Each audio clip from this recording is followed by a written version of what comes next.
Welcome back to the channel Dex Club, and an even bigger welcome to the newcomers. If you'd like to join the Dex Club, all you have to do is press that big obvious button that says subscribe and ring the bell for good luck. And while you're down there, check out my link tree where you can find all of my other platforms, and consider joining my Patreon or Ko-Fi.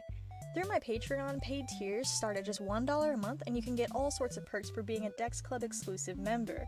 You can also join for free to see my other content, updates, and my commissions, which you can also find and easily access through my Ko-Fi.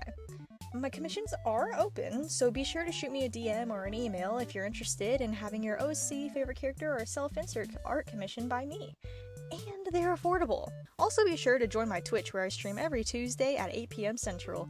I do art and games depending on the mood, so if you're interested, go give my Twitch a follow. Now with all that out of the way, let's get into the video. I cannot believe it has been 10 years. It really makes me feel so old to know that the game that got me into horror, art, and writing has been alive and well for a decade, and I am a decade older. I discovered this franchise in the early months of 5th grade, and now I'm a college sophomore. It really does make things feel so strange and nostalgic. Anyways, I don't want to get into all that stuff. I'm here to not only celebrate the 10-year anniversary of Five Nights at Freddy's, but also to pay homage to where it all began. Today, I have prepared my human designs of the main 4 animatronics from the first Five Nights at Freddy's game.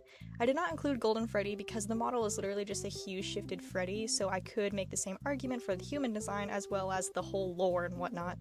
So I just won't be drawing him. I would like to make it clear that these designs are not lore accurate. They are simply how I would imagine the animatronic characters as humans, not the souls or anything else, just the Fazbear Entertainment characters as people. I'm going to present these in the orders that I drew them in, so to start, we have Chica. I actually had a vision from the very beginning for her. I wanted her to be very diner themed, to kind of go with the idea of Chica being from a different creator as the lore seems to entail, and also her food gimmick makes for a cute style choice. But of course, I couldn't do a 50s diner theme because this is supposed to be the 80s when the animatronics were built. But if we're being honest, the diner clothes haven't changed much from the 50s to the 80s. So I just threw on some pieces like her shoes and socks, the stripes on her dress, her cupcake earrings, and the scrunchie in her hair to lean her outfit more towards the 80s vibe. I also gave her a hooked nose to resemble her beak, and rather than doing a side pony like the glam rock or toy Chica seemed to have, I gave Chica 3 curled chunks in the front for bangs, just to be less sassy, more sweet, since 80s Chica doesn't give off that token sassy girl vibe that she gets pushed into the next game. I personally think she turned out super cute, and I added a lot more pink to her design since she already had pink in her eyes and on the cupcake. I figured it would be nice to spread out more pink into the design and have the other colors reflect the animatronic suit, which is something I did for the other designs. My second design was Bonnie. I actually had a pretty clear idea for what I wanted to do for him, but I somewhat struggled to achieve it.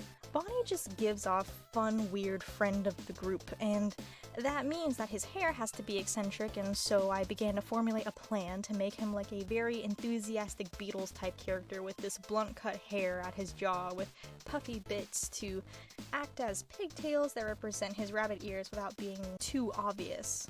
Then of course his hair is dyed the blue shade that Bonnie is apparently supposed to be, but I kept his clothes on the purple scale from the color picker.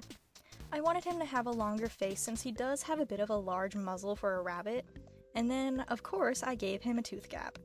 He just looks so silly and mischievous. I think it fits really well. It's giving Doodle Bops for some reason.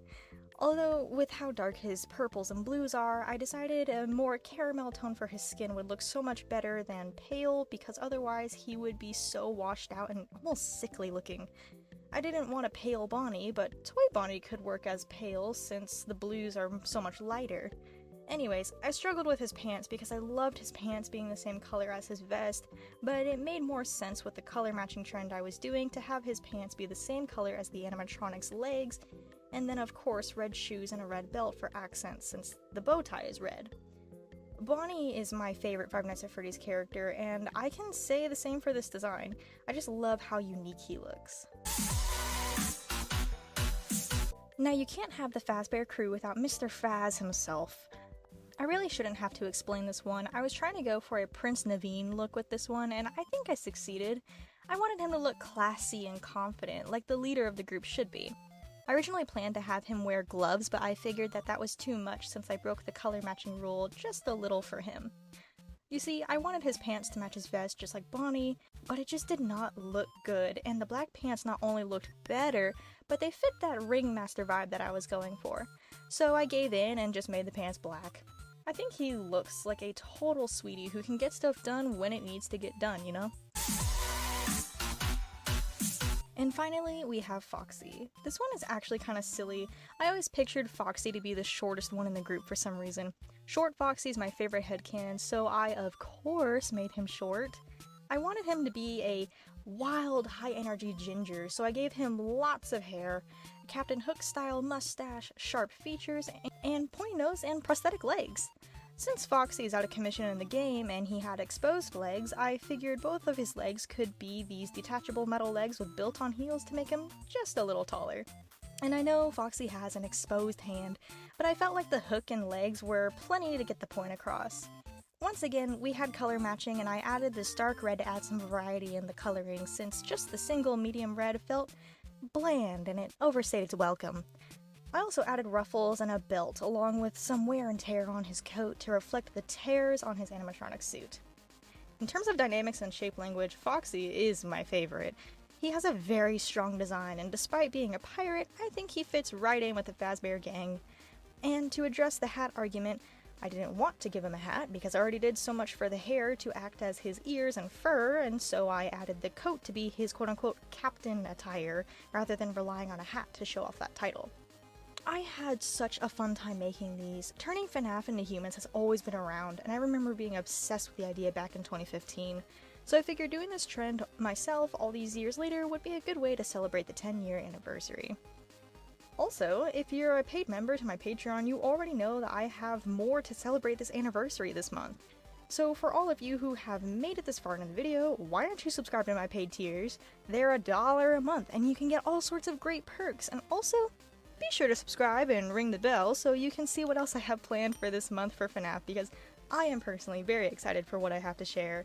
So be sure to check out my other platforms via my linktree in the description below, leave a like and a comment, let me know your thoughts on my designs, and don't forget to share this video. Now, of course, with all that out of the way, let's roll the outro.